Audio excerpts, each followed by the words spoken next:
Et bonjour, voici l'histoire d'Éric Emmanuel Schmitt, Florence Guittard, le renard sans malice d'Hachette Jeunesse.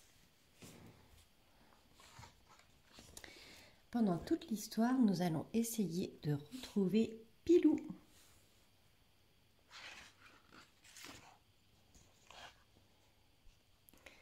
Il était une fois un petit renard très doux appelé Boniface. Contrairement à tous les renards de sa famille, il se montrait incapable de la moindre ruse. Quand il s'amusait à renard perché avec ses frères futés et astucieux, il se faisait toujours avoir. « Regarde, Boniface, une coccinelle bleue là-bas !» s'exclamait astucieux. Et Boniface, au lieu de monter sur une souche d'arbre, penchait le museau dans l'herbe, essayant d'apercevoir une coccinelle qui n'existait pas. Pendant ce temps-là, ses frères avaient largement le temps, eux, d'atteindre un perchoir. « Tiens, il est juste ici, Pilou. »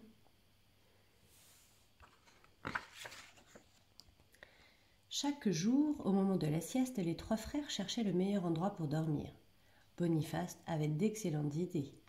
Ce moelleux tapis de mousse sous le chêne, cette écorce en liège souple comme un coussin, ce hamac formé par les branches du saule. Dès que Boniface désignait un lieu, ses frères intervenaient. « Cette écorce de liège risque de rouler dans le ruisseau, Boniface. »« Dans un hamac comme ça, grand-père Matois s'est brisé le dos, Boniface. » Naïf, Boniface partait ailleurs, tandis que ses frères occupaient la bonne place. « Ah, le voici, Pilou, il est en train de jouer au golf. »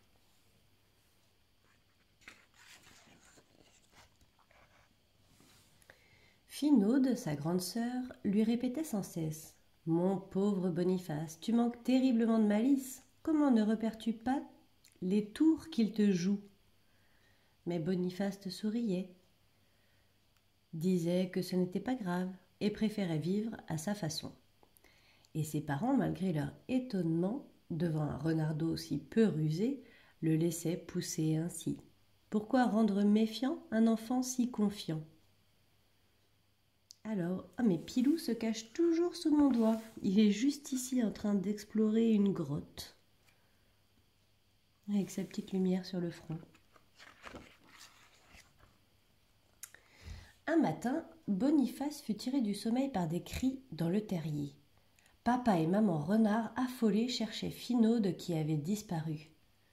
Futé l'avait vue sortir de bon matin. Elle l'avait prévenu qu'elle allait admirer les perles de rosée sur les fleurs et qu'elle rentrerait vite. Malheureusement, elle n'était pas revenue. Astucieux proposa d'inspecter les chemins de la forêt.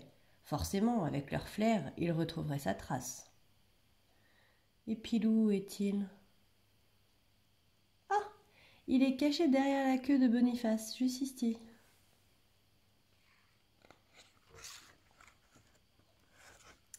La famille s'organisa. Papa demeurait au terrier pour attendre Finaude au cas où. Maman faisait le tour des autres familles du bois et les garçons, eux, se jetaient sur les pistes. Grâce à leur subtile et fine truffe, les trois frères parvinrent à suivre le chemin emprunté par Finaude. Ça et là, ils vérifiaient qu'ils avaient raison avec des indices, des branches cassées, des empreintes sur la terre humide. Ah, Pilou lui aussi a sa petite loupe pour trouver les indices.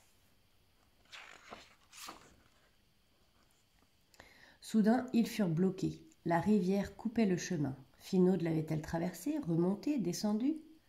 Futé et astucieux interpellèrent une famille d'écureuils pour se renseigner, mais la famille s'enfuit effrayée. Ils voulurent s'adresser à un couple de lapins, mais eux aussi craignirent une embrouille et détalèrent. Ah, Pilou est en train de faire de la plongée avec les poissons.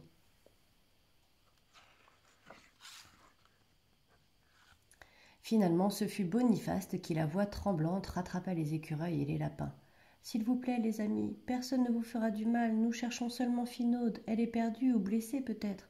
Je vous en prie, aidez-nous. Dites-nous si vous l'avez aperçue. » Quand ceux-ci virent le petit renard bouleversé par la disparition de sa grande sœur, ils lui indiquèrent le sentier qu'elle avait emprunté. « Ah, Pilou est caché juste ici. »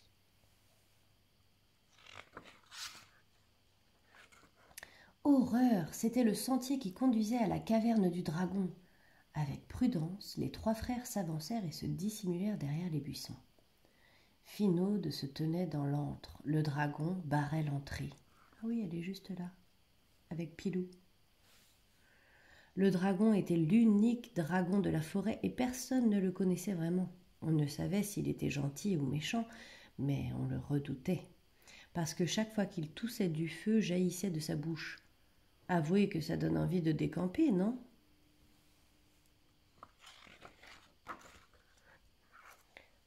Prudemment, Futé resta caché derrière les feuillages, mit ses pattes en porte-voix et annonça très fort.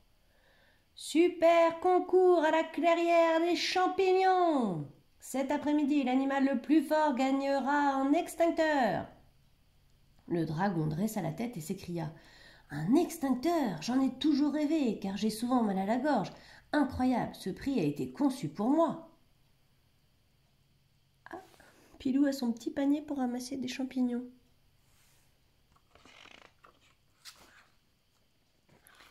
Cependant, il ne bougea pas, car il réfléchissait et scrutait les buissons. Futé, qui souhaitait l'éloigner le plus vite de Finaude, changea de buisson et recommença son annonce. « Super concours à la clairière des champignons, l'animal le plus fort… »« Inutile d'insister, renard, j'ai vu ta queue !» cria le dragon. Futé avait échoué. Et oui, regarde, sa queue, elle est là. Et Pilou, il est dans la toile d'araignée.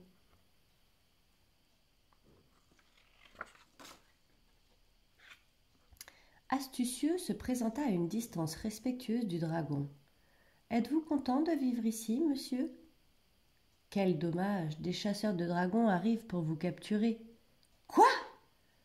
Astucieux leva la griffe vers un hélicoptère qui avait surgi dans le ciel. « Les voilà, attention, ils vont lancer des filets pour vous attraper, sauvez-vous vite !»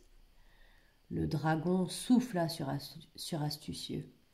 « Ton attrape-nigo ne fonctionne pas, cet hélicoptère survole la forêt tous les dimanches à 7 heures. » Deuxième échec, les 2 frères si malins se trouvaient à court d'idées. Et Pilou fait du parapente.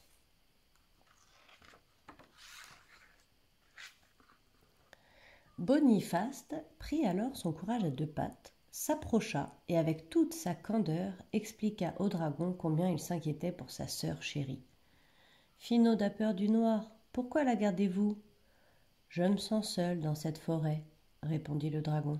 « Personne ne me rend visite, j'aimerais bien quelqu'un avec qui discuter. »« Moi, je viendrai vous parler, monsieur le dragon, je viendrai même jouer avec vous, je vous le jure, mais s'il vous plaît, libérez ma sœur Finaude. » En dévisageant ce renardeau sans malice, le dragon lui fit confiance, et il délivra Finaude.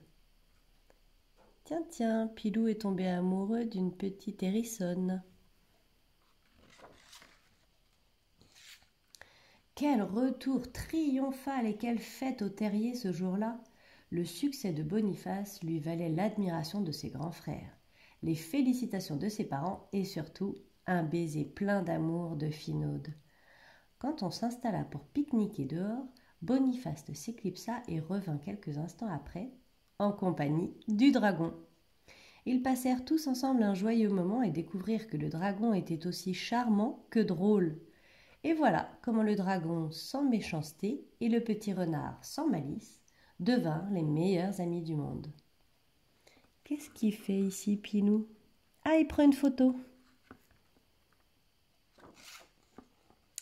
Le savais-tu? Le renard est un animal très intelligent. C'est pour cela que l'on dit être rusé comme un renard. Les renards ont une très bonne audition et entendent les autres animaux de loin. Les renards polaires sont tout blancs en hiver et roux en été. Et voilà. Merci beaucoup pour cette belle histoire du renard sans malice. À bientôt.